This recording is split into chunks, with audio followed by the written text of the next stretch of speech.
This episode is presented to you by NFL Sunday Ticket, now on YouTube and YouTube TV. With NFL Sunday Ticket on YouTube and YouTube TV, you can watch your favorite teams' out-of-market Sunday games, plus watch up to 4 games at once with Multiview. Don't miss the race to the playoffs. NFL Sunday Ticket is now just $39 when bundled with YouTube TV, where you get even more football. Visit youtube.com/Spotify offer to sign up now. Lowest price on YouTube TV with base plan. Rest of 2023 season. Terms and embargoes apply. No cancellations. Introducing Royal Caribbean's newest ship, Icon of the Seas, the ultimate family vacation. The ultimate 6 slides, 8 neighborhoods, 0 compromise vacation.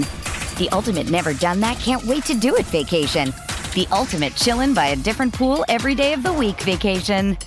This is the Icon of Vacations. Icon of the Seas, arriving in 2024. Book today. Come seek the Royal Caribbean. Ships Registry, Bahamas. The holidays are a time to feel and create joy. And what could be more joyous than the look on her face as she unwraps a stunning new jewelry piece from Blue Nile? How about getting 50% off your purchase? Blue Nile offers premium quality, priced below traditional retail. Their online experts are available 24/7 to answer any questions and make sure you've picked the perfect gift. For a limited time, you can get 50% off at BlueNile.com. That's 50% off at BlueNile.com. Reboot your credit card with Apple Card, the credit card created by Apple. It gives you unlimited daily cash back that you can now choose to grow in a high-yield savings account that's built right into the Wallet app. Apply for Apple Card now in the Wallet app on iPhone and start growing your daily cash with savings today. Apple Card subject to credit approval. Savings is available to Apple Card owners subject to eligibility requirements. Savings accounts provided by Goldman Sachs Bank USA. Member FDIC. Terms apply.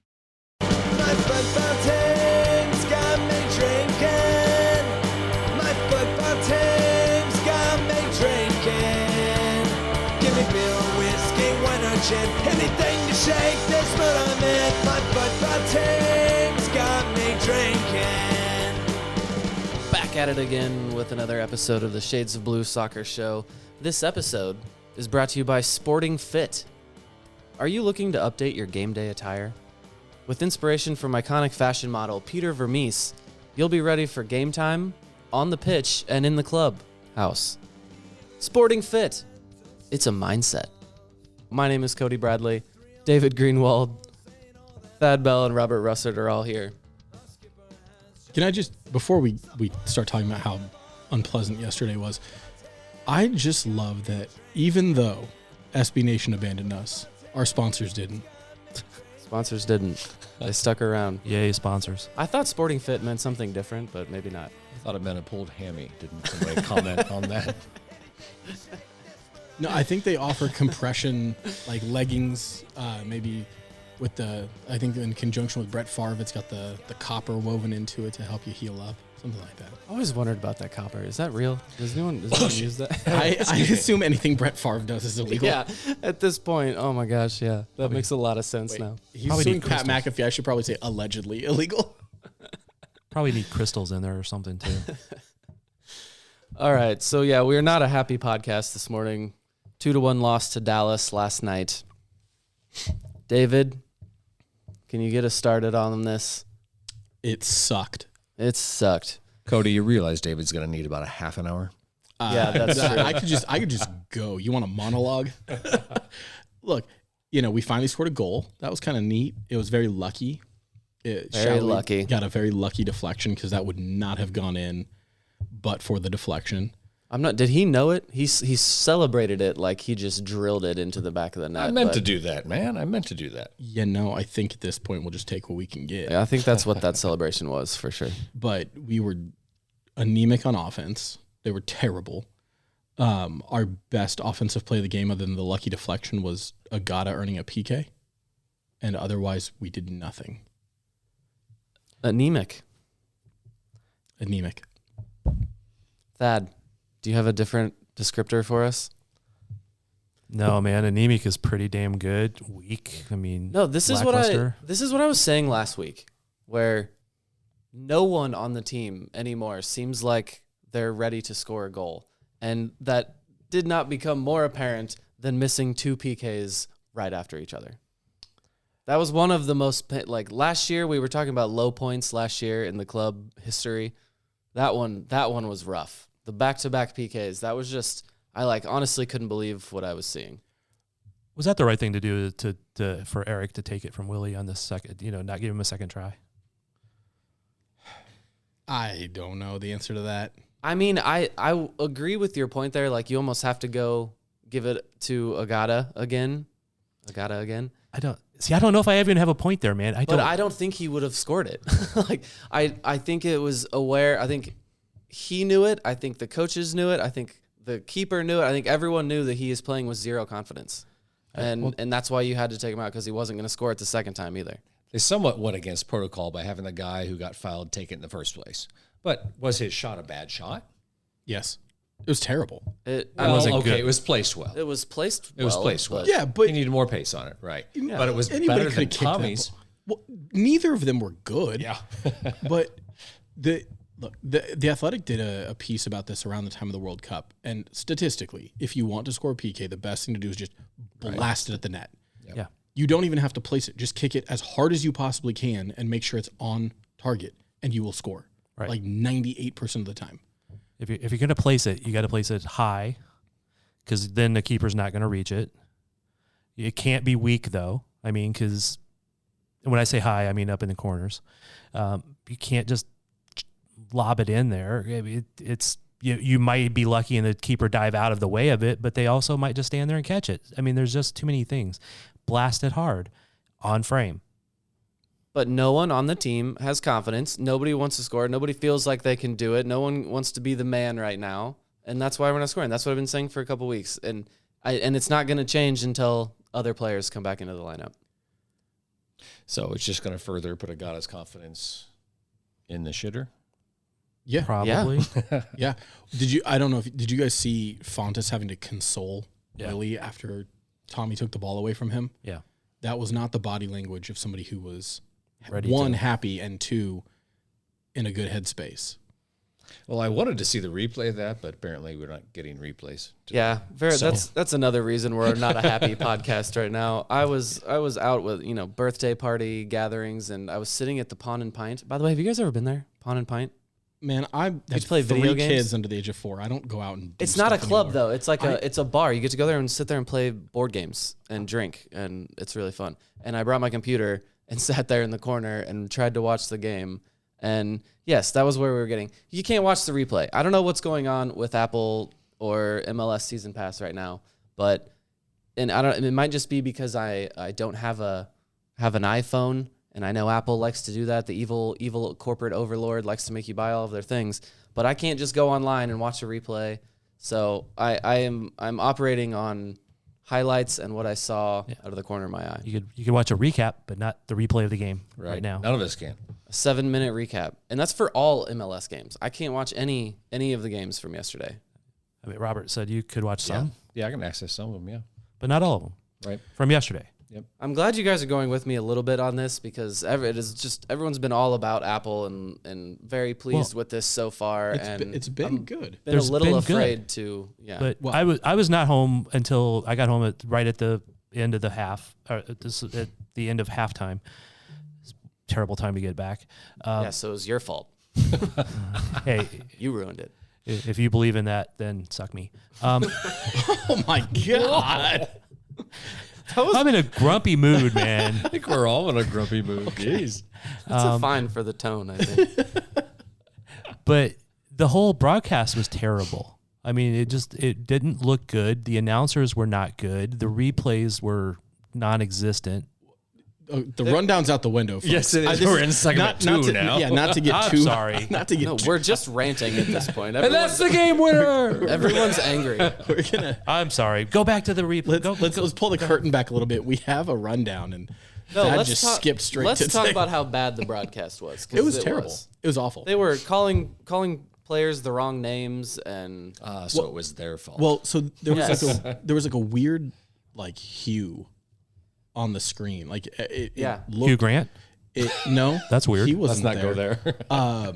But it looked like it was like a St. Patty's Day theme where they put green all over whatever. But it also reminded me of so I read this book called The Miracle of Castel di Sangro, which was a Italian team that was it's a tiny little town, and they worked their way up from like the 7th division to Serie B. This guy reading a book. So that's how Wrexham got their And plot. Okay.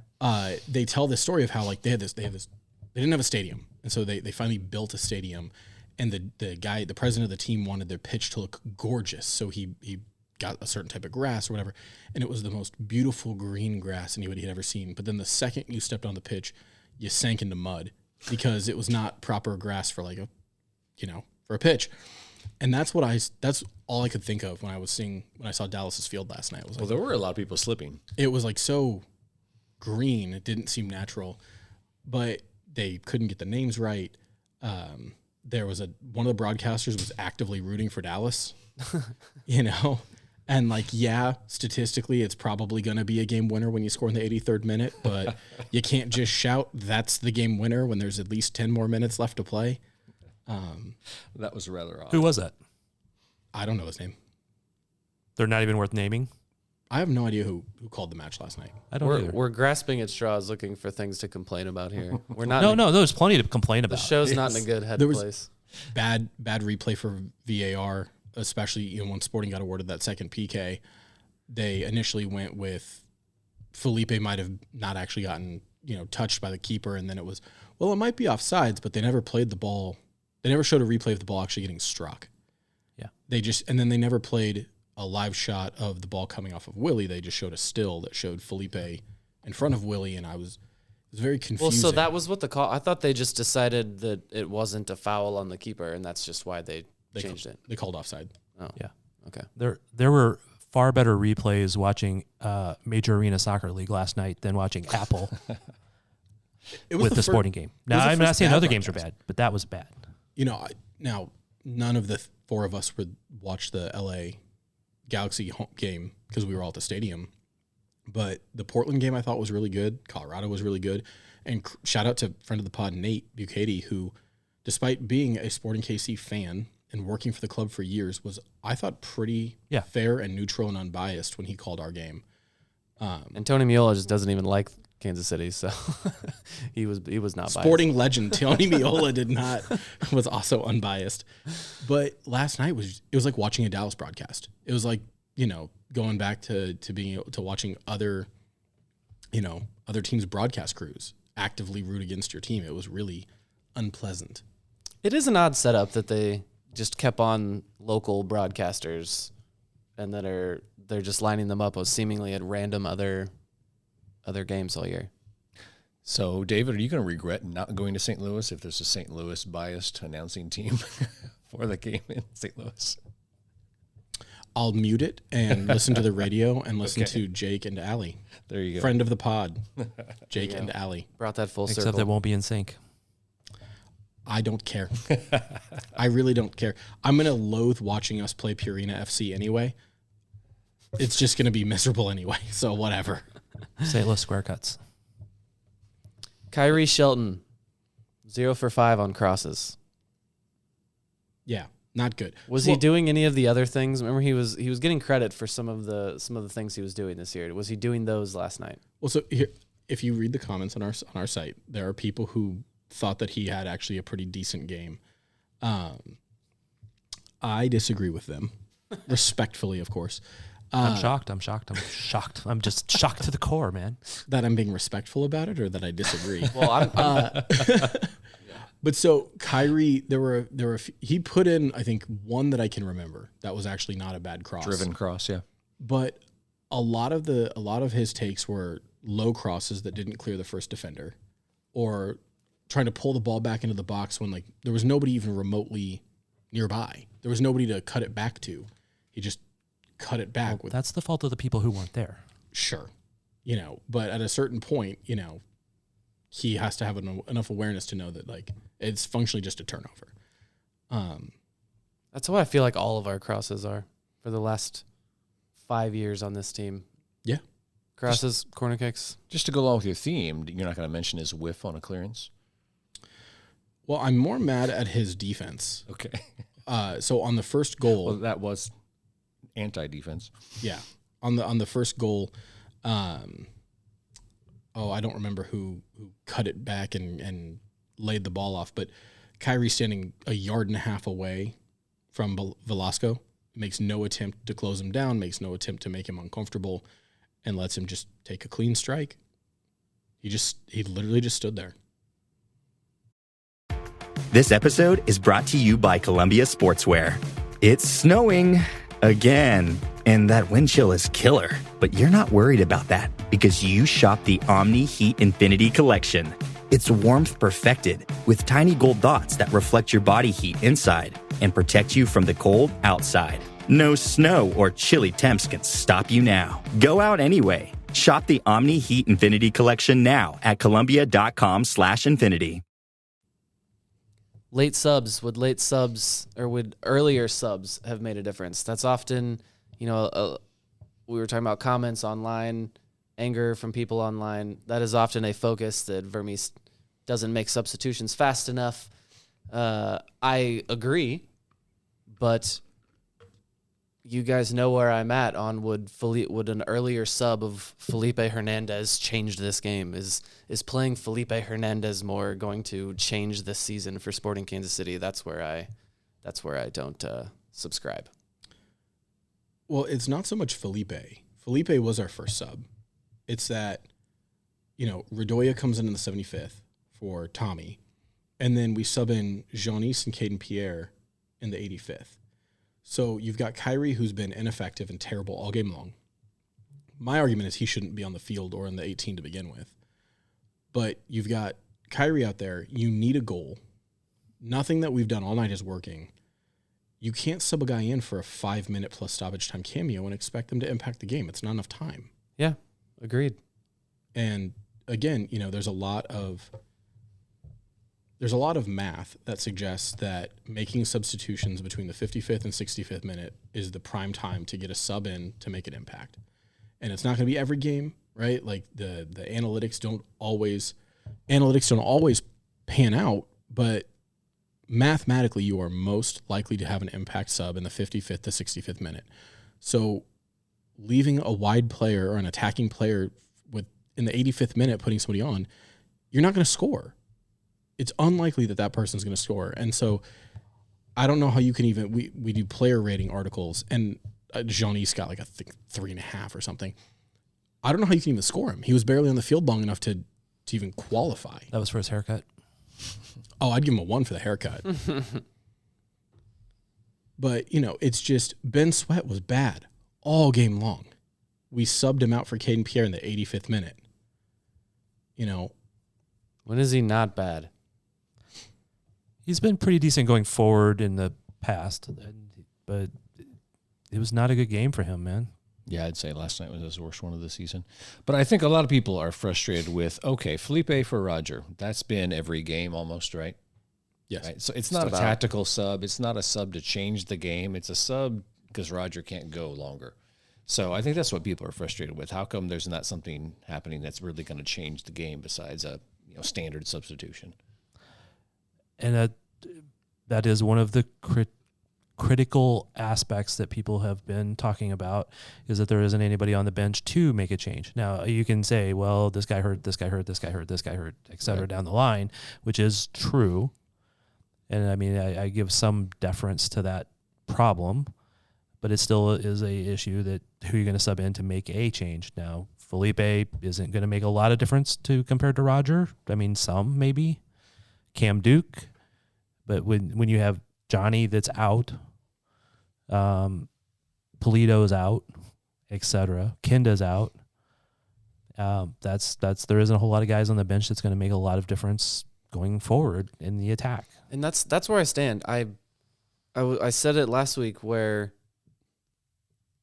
people are almost like, let's wait and see. Or I'm not panicking yet, but if we lose to Dallas and then lose to Seattle, then I'll panic. And it's like, well, why should we expect anything different until some of these other players come back? No one on the field right now looks like they want to score. There's nothing about the team that inspires any sort of confidence, and it's literally all just waiting until these other people come back. Well, so when are they coming back though? That's when what are they coming back? Right? Yes, that's fair. I know it's frustrating. Ben Sweat is a below replacement level left back, but Tim Leibold, who we had to get the third left back, hurt. Our U22, Logan and Denbay, Mr. Cavs, hurt, not coming back anytime soon. Gadikinda, who knows when he'll be back? Polito, who knows when he'll be back? Johnny, who knows when he'll be back? So the idea that we've got replacements on the way, the season's over by the time they're back, right? If we have another 6 games where they're not back, it's a long season and we sneak in the playoffs because everybody makes the playoffs. But functionally, it's over by that point. And the reality, my frustration with Vermees is that you know what you're getting with Khiry. So you trot him out every game knowing exactly what he's going to do, which is absolutely nothing, which is be the worst player on the pitch in the offensive side. At least if you play Tzionis or play Cam Duke, they might do something interesting. They might create just enough chaos that something will happen because they will try to do something. Tzionis is more likely to try something dumb in the midfield and lose the ball in a dangerous spot than Khiry is, I would say. Well, I, 1, disagree. And 2, Khiry kills attacks because instead of going forward, he goes sideways or he goes backwards. Yeah. And there was a play in the first half, early in the first half, where Khiry won a ball. He used his body really well to shield a Dallas player on a ball that had bounced up over his head, took it down, and then flicked it backwards for Zusi, but it put Zusi in a bad spot. Zusi gets overrun, it's a turnover, and it's a Dallas break. So the concept of him like not turning the ball over because he's not going to try and do something weird going forward, he turns it over by doing weird shit going backwards. So as far as subbing goes, and this is something I was going to look at if I got a chance to watch the replay, but I didn't. In the first half, we're playing that block in midfield, right? So when we win possession, which happens, we don't have numbers forward. We can't play the ball quickly forward. We played a number of direct balls into Agada that did something, but we didn't have numbers we could really attack in a fluid manner, combinations, those type of things. So what I'd like to see is, and I wanted to see if this is how it was, when those substitutions were made in the second half, were tactics changed?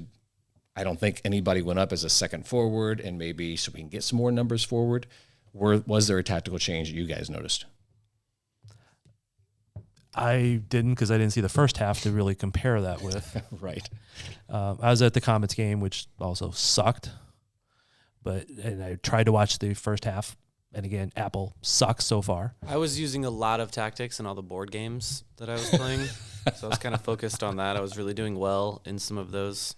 But which game was your best last night? We played a game called Civilization. Yeah. I won that one. Thank you. Played that a long time ago. And Coup is a very good game. Don't know. Like COUP type of coup. It's a good one. Little card game. Anyway, moving on. Tactical changes. COOP or COUP? David, did you see any tactical changes when the subs came on? No, because the only real sub we made, well, I guess Radoya got a bit of a run out, but we made Felipe for Roger, which is a like for like, and at that point, it's a 1-1 game, and it was very clear after Dallas scored to level the game that Peter was just playing for a draw. So we made absolutely no attempt to go forward. And no attempt to attack. And that's probably the logic to why the subs came on so late. If he always has done that, where if he thinks that the players on the field are at least in the game, excuse me, that's or fine. Doing what he wants them to do at the moment. Right. In the game and have a chance, he's going to roll with it. And when you miss 2 PKs and had a chance to actually already be tied, I'm not saying it's right. No, you it's can cowardice. definitely shake your head at it for it's sure. Cowardice. But I'm just saying that was probably his logic and why those subs came on so late, because he was, well, this is working. I think we can get a draw with this. It's fucking chicken shit. And I'm comfortable saying that because Thad earlier, I think, was even more explicit than that. But it is absolute cowardice to say in the 55th minute, well, they leveled it up. We might as well just not bother to play the rest of the game. Let's just get out of here with a draw. You have the rest of the goddamn game to try and score a goal. And they made no effort to.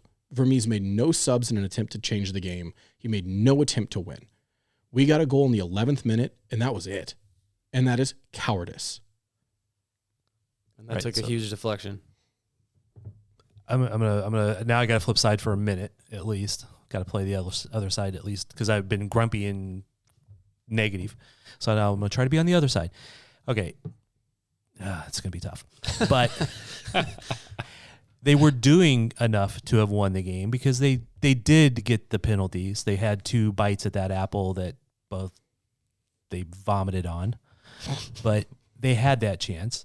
They did at least have another chance at a PK later in the game, which I apparently was offside because we don't really know and we couldn't really see anything clearly about that.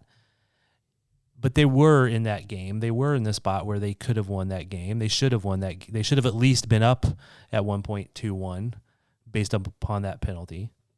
They should have been up. Are we too okay with that being the conversation every game? Yes. Or I don't necessarily mean we, but that seems to be the last 2 years the club culture. Well, because here's the thing. What's the club culture? Sorry. I want to clearly understand what I'm being accused of. Look how close we were. We dominated, but this guy and that guy are hurt. We're right there. We just need to do this and that, and it never works. It got us the Western Conference regular season title in, 2019. And that's been the last thing we've had to show for it. So to go back to Thad's argument, though, the best play we had all game was not Salloi's goal, which was, again, like a lucky, deflection. But it was that Sweat, the nice thing he did all night was he played a really nice ball into Agada that Agada ran onto, used his body really well to shield the ball, and got taken out. That was the only good attack we really had all night. Yeah. It was the only time we were remotely dangerous. Our XG for the game, depending on what site you look at, was about 1.3, give or take. And how much do you think the PK that we missed counted towards that 1.3? What is a PK's XG? About 0.8. 0.7. That seems low, doesn't it? Well, it should score about 80% of the time, so that's probably about right. Yeah. We created absolutely nothing all night long. And so the idea that we did enough to earn a win, I don't think we did. I don't think we did enough to earn a win. Did we do enough to earn a draw, which they didn't? No, because we stopped playing. In the first half, it was like a little back and forth, but Sporting was at least in it. Yeah. As soon as the second half started, we didn't try. They just didn't do anything. And see, I think it's on the players. That's what I was just going to ask. That's where I keep coming back to this. I know everyone on Reddit is, oh, great, 5 more years of this, and the roster wasn't built deep enough, and there are fair questions there. But like Daniel Salloi, Thommy, Agada, those are guys that like we needed to step up. And Daniel finally gets a goal off of a deflection, but he hasn't. He's been nowhere for me so far. And I think a lot of players have not stepped up, have lost all confidence. And, I suppose some of that is on the coach, but this team that started this season was what it was at the end of last season when it was one of the best teams in MLS. And for the last few games, for the last 8-10 games.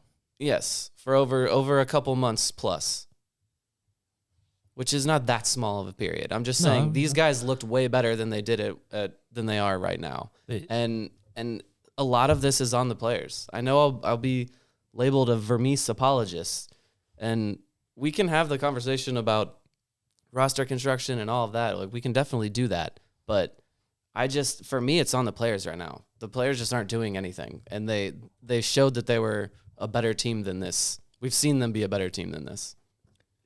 And to support that, they were essentially the same team as they were at the end of last year. Without Johnny Russell. Without Johnny Russell, with Izzy gone. Otherwise, they were pretty much the exact same team.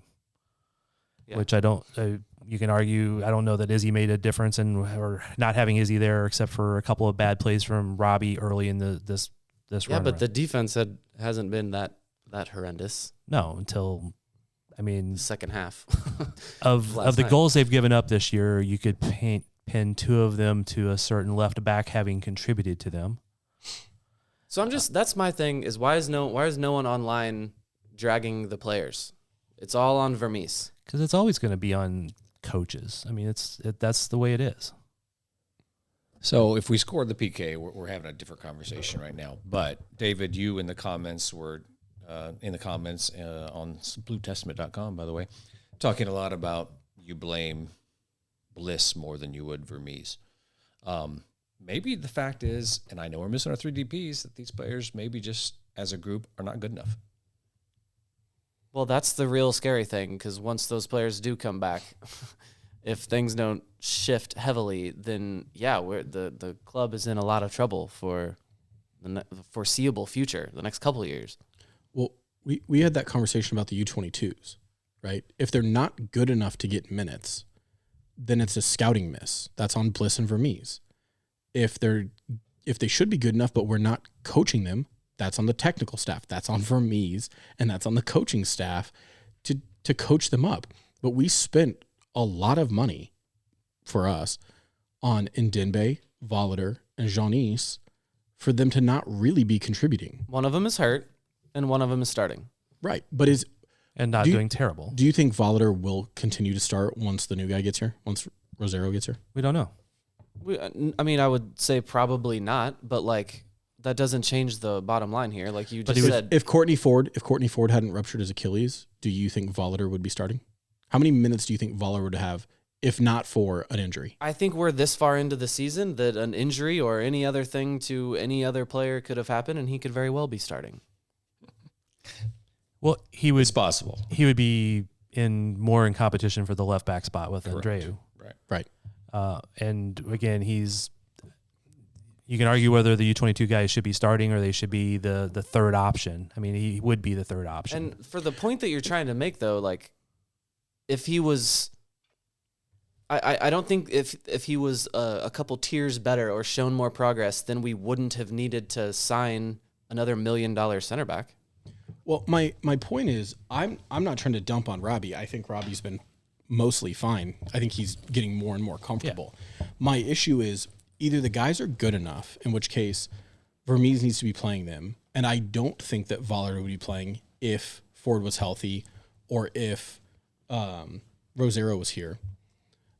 And if they're not good enough, that's on him for scouting them and signing them and thinking they were good enough.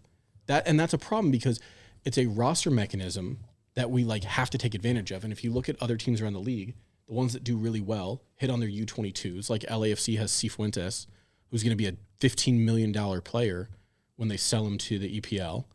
Or who's the kid from Atlanta who banged in a goal? Almada? Is he a DP or is he a U22? I think he's a DP. Yeah. Diego. Well, he's young, but he might be a young DP, but he's not a U22. I'm gonna keep making the point about Volader here. To make this point you're making, you'd have to say that all three of them have been misses entirely. And Ndembe is just hurt, and I think he's looked pretty good. And Volader's playing really well. And Ndembe was so good that we needed a third left back? No. That's not I don't think that's the issue. And see, again, that's not your... My question is, I think he could have been really good, and you just need to sign these other players. That doesn't mean it's like they're deciding that Ndembe is worthless. When Ndembe is healthy, how many minutes do you think he will get? How many starts do you think we'll get once he comes back? I have no idea. If Leibold wasn't here, probably a lot. Right, but Leibold is here. So how many do you think he'll get? But so again, I'm confused. What is the point you're making there? Because I think whether he's been a couple notches better than he's been so far or not, like they sign another left back. Just same thing with center back. Is the team, you're building out a complete roster. We can't be mad at him for signing these other players because a U22 isn't a star already. I don't think that means it's a complete failure. Well, I think there's plenty of teams that have signed U22s that are stars around this league. Yeah. Yes. And the question Robert asked was, how much blame do I put on Bliss and the technical staff? And it's, if these guys aren't good enough to be consistently playing, like Tzionis, or like Ndembe lost his job last year, and if Tzionis is looking like the bust, and Volader barely played last year, and my argument is, but for an injury to Courtney Ford and the fact that we don't have his replacement in country yet. Volader you keep talking about his playing time, okay, but I'm watching Volader play right now, and he looks like a good player. Like it looks like that player is not a bust. It doesn't look like center backs aren't going to be like people who just show up as superstars, right? But that's my point. Is that I don't think Volader's a bust, but he wasn't. But he wouldn't be playing but for the injuries, which I put on Vermees. It's just that when Fontes goes out and makes mistake after mistake like he did last year, he still got run out, but Robbie didn't. Okay. Pause for just a second. For Robbie was making mistakes too last year. But for Robbie, you don't want him play. You don't necessarily want to be counting on him starting. You wanted there to be other people to start. Robbie should have been filling more time at the left back or the left center back spot. But and you say if Courtney wasn't hurt, he wouldn't be playing. We don't know that he wouldn't be playing. He may not have been starting as much, and that's probably very true. I know we just both got distracted by. Robert's writing on a napkin, and it's just numbers, and then he's circling things. Hey, let him cook over there. Yeah, let the man cook. Thank you. Sorry, Thank you, Cody. He's got a beautiful mind. Isn't that a movie? I'm getting lost on where I was going with that. Robbie is starting. He's a center back, which if you say he should have been starting, he should have been in the plan to start. Well, where would the depth have been if he had been hurt? It's not that Ndenbe or Volader or Tzionis all need to be starting. Okay. The point is either they aren't good enough to get playing time, in which case it's on the team that scouted them and signed them, or they should have gotten more playing time to develop so that when they get thrown in. How many games did Tzionis play in last year? Like 28, but he didn't get that many minutes. But he didn't get a lot of minutes. Of them. It was, they were short cameos like he did last night. He got 10 minutes last night. Well, and I don't agree with last night, okay? I mean, I completely agree with you on that part because, honestly, I got home and it was like 20 minutes into the game. I went, oh, yeah, Shelton's there. Because I didn't even notice him for that first, like, half of that half that I was watching. I think if Johnny was starting or healthy, then Tzionis is probably subbing in other spots more because his right spot is not his best spot, which is also probably why he's not getting as much time over there right now. He was praised for all the work he put in the preseason and what he did and how he was looking. But now because he's not a right side player, that's where the depth is needed right now between Russell being out, Shelton being Right. But like I guess my point is, where are the developmental minutes? Right? How does Cam Duke get better if he doesn't play? Maybe he doesn't. Then we have a problem with the roster construction. See, my problem with this whole conversation is like you're saying this without seeing what they're doing in training. Everyone is just demanding these minutes, and how is he supposed to get any better? But maybe these players look so far off the pace in training every single day, and we know that they're not there. Which goes back to it being a scouting issue. And not every team will hit on every player. Well, Duke's not a scouting issue as much as he's a promotion from the academy that's not doing as good as we hope it to do. Not academy everybody is a question. Not everybody will be a hit. It's unrealistic to ask for every single player on the roster to be a hit. But when we're missing our best players and our depth players aren't good enough to get results, that to me is in part a scouting issue. And the other part of it, to digress 10 minutes, we were talking about tactics, and we talked about this last week, which is that if you look at a heat map of our three midfielders last night. I think a heat map is what Robert has drawn on this napkin. It might be. But if you look at where Thommy, Voltaire, and Espinoza showed up on the map last night, it's Thommy heavily on the left central side of the midfield, Remy shaded left, but in the defensive end, and Roger barely registers on this map at all. Because he is everywhere. Sure. Well, with the way heat map works is if you're in one area a lot, you show up. If you're in a lot of areas, then you don't show up as much because it's a mist. But we funnel everything out to the wings. Every game, we're funneling every attack out to the wings. That at one point during the broadcast last night, 41% of our attacks came from the right wing, 34% came from the left wing, and nothing came through the channels, nothing came through the middle. And that's a tactical issue. Or it's a scouting issue that we are recruiting midfielders that can't play through the middle. But it's part of why the offense is anemic, is that nobody can go through the center of the pitch and make something happen. That our most creative player drifts out wide to the left. All right. How many games in are we now? 4. That was 4. Okay. 4 games in. Man, I hate to go play the whole corporate line now, but I've got to, just to counter you for a little bit. All right, we're not supposed to be playing Roger all the time, but because of various injuries and guys that are still getting healthy, etc., Radoja should be starting at the 6 at some point. He's getting some time in to get used to the league. At the 8.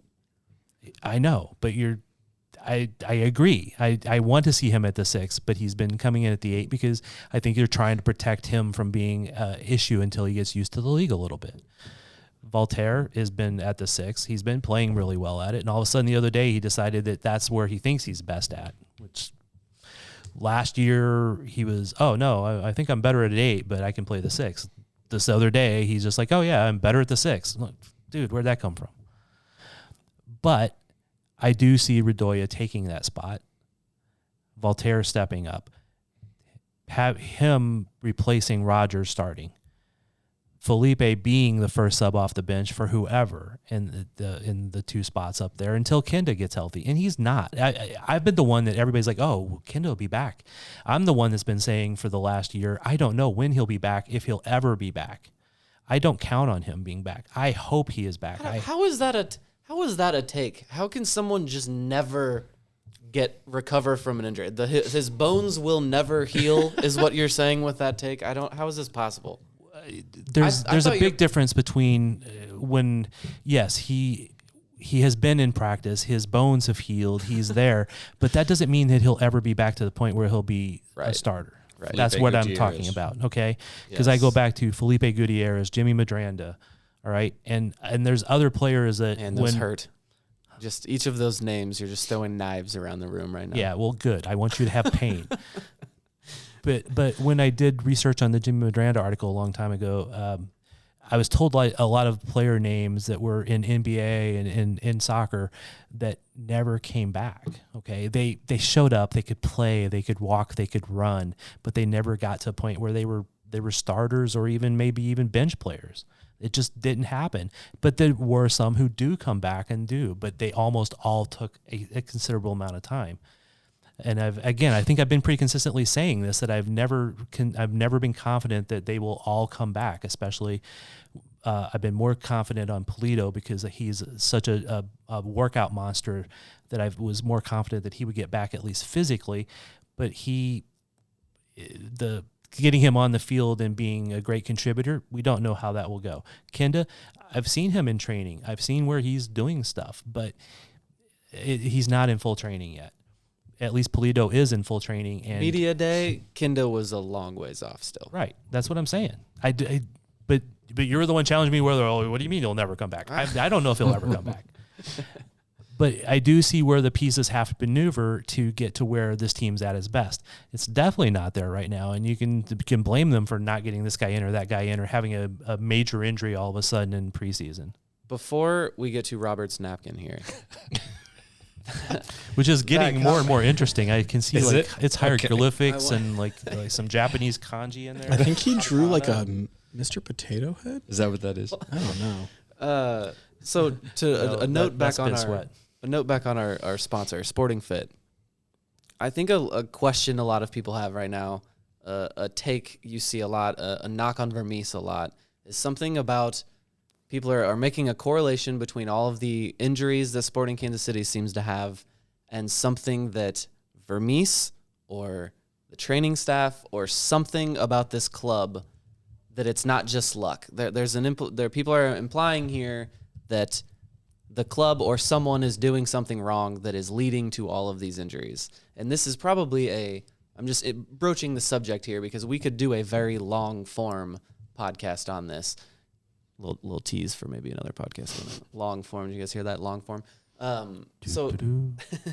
So yeah, I think we can do a whole entire other podcast on that. But just very quickly, Thad, is that real? Is there something to that? Is that possible that Sporting Fit, Vermees wanting his players to run hard is creating these terrible knee injuries? I believe that people using the term Sporting Fit is conflating what happened almost a decade ago or over a decade ago with what is happening now. Okay. When I remember when Vermees first took over the team, and again, he didn't want to, he was forced into taking over the team initially as the interim coach. found he liked it and kept going. But one of the first things he said was, these guys got to be more fit. And I'm like, these guys are fit. They're professional athletes. But then I saw what he meant and how that was different than what he wanted them to be from where they were at. And the teams that he did in 2011, 12, 13 were guys who were super high press. We're always like every moment we're running, super high press. That is not the same team. It became a more of a pressing team, or not a pressing team, more of a possession team, which was not always high press, but it was high press when everybody could go at the same time. Mm-hmm. And now it's more of a sit back and counter team right now because they aren't healthy. They aren't good. When they get better, I think they'll become back to that possession team. Okay, well, so thank you for that quick answer there that I asked for. so no, I don't think it correlates directly if that's what you're asking for. He's not asking for these guys to run 90-minute games. He asks for them to be 90-minute fit, which is not 90-minute high press. Hashtag 5 more years of this. Hey, Robert. That's what I keep seeing. Yes, sir. Would you rather stay with the possession-based style that we've had for the last 4 or 5 years, or would you rather go back to the super high press of 2012, 2013, 2014? Oh, put me on the spot. Thanks. Well, you haven't been talking, you've been doodling, so. Would you rather? A high press, we're going to get burned in transition because, the age of and the tendencies of our players in midfield and in the back have not held up to that. Let me clarify. Not this year, but would you like to see the Overall. team transition back to the high press that we had in 2013? And that means replace certain players, but would you rather be a high press team like that, almost like energy drink soccer, or would you rather be this possession-based team that tries to build everything out of the back?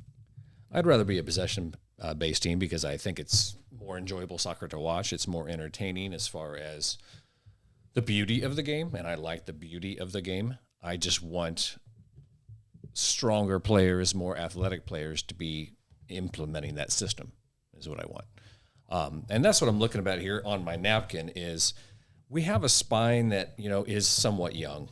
Willy Agada's, is he going to work out? That's still a question. Daniel Salloi, he's 26. He's a good player. He's been very good when the system has worked well. We've got Remy Voltaire, 27, playing at the 6. He's not really a 6, but he's doing okay there. We've got Erik Thommy, who's 28. He wasn't a fabulous player in Europe before he got here, and he showed some good glimpses. He's good. So we've got a youngish spine, Volater playing center back. Okay. But everything else, even the acquisitions we've made, are 29 or 30. Polito's 32. Russell's 32. Kinda's 28. Okay, good, but he's injured. I just want to be a team that MLS is a selling league, a team that develops players, gets young players that can get playing time, can develop, become stronger players, be a little more athletic overall than what we have, and then sell those players off and put that money back into the system. And we're just not that club. And I find it frustrating. We have Busio. Is that it? He's the outlier. He's the only one, right? Yeah, he's the outlier. There's a shout for Salloi too. Should we have sold Salloi and made some money on that? Couple $100,000, probably not worth it. Right. I know that's the problem. And you can go all the way back to EPB that the timing was just wrong on that one, but they missed out on being able to sell him. But that's people talk about that being a huge miss. It wasn't as much a huge miss as the timing and the injuries and stuff worked out poorly. So Vermees has been in charge for a long time, and people are saying 5 more years of this. Do you think stagnation is an issue, or can we discuss that this early in the season? Because it's not really this early in the season. He's been here a long time. I think it could be an issue. I know he mentioned in media day that one of the strengths he has is that, he looks around and, all these coaches have been here for 5, 10, whatever years, 15 years. I think that actually is part of a problem. I think some of those guys might need to move, and you have fresh breath of, different views and stuff come in. I'm not saying this guy has to leave or that guy has to leave or one of them's a problem, but that may be an issue. Okay. Have we complained enough about the state of... No. Yeah, that's definitely true. But if we complain enough for this podcast, I mean, we could keep going. I have one more thing, complaint-wise, and then I've got a funny thing, like a high note. Okay, there we go. Let's do that. To end on, well, I guess depending. Finally, on who you someone prefer. gets how Cody wants to end shows around here. The last thing I'd like to complain about is that Sweat and Zusi are both guilty of this. Our fullbacks don't close down crosses. And the second goal last night was because Sweat made a turnover and then did not close down a cross.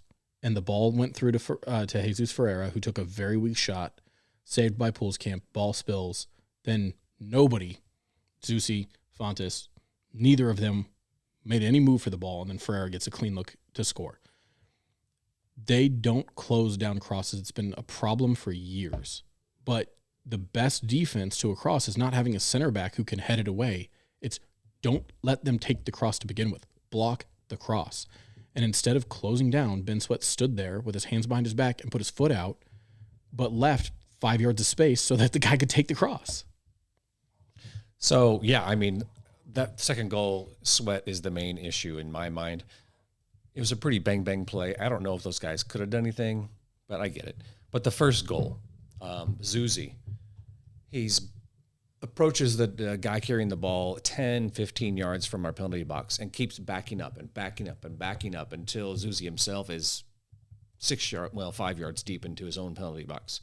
He needs to be more aggressive there. He was waiting for Shelton, and I think it was Voltaire, to maybe put pressure on from behind to win the ball, but he just kept backing up. So that can't happen. We have to be more aggressive in those situations. Do you want that's what I was just thinking about when you were saying that. Do you want Zusi to be that much more aggressive? Like, is he a good enough defender to step up early in every single time like that? Because in my head, he definitely does do that. I see exactly what you see, but in my head, it's because he's like playing it safe.